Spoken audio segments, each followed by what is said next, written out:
วันนี้เขามาอีกมุมนี้เป็นซอยทั้งลุ่มตัวนี้นะดีเมืองกิมบา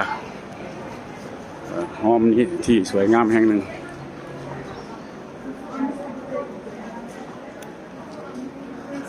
งามแบบแนวหนึ่งอีก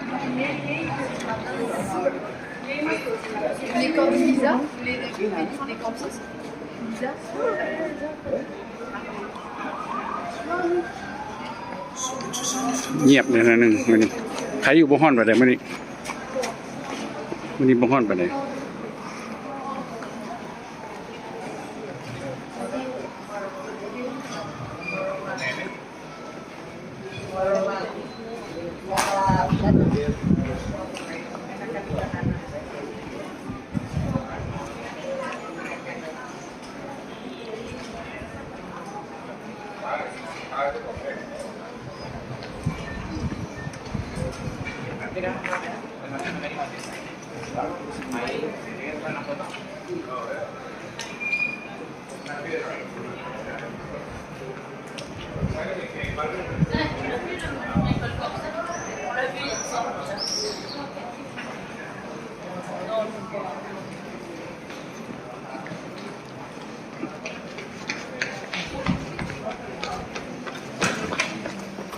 T'es pas en direct, hein.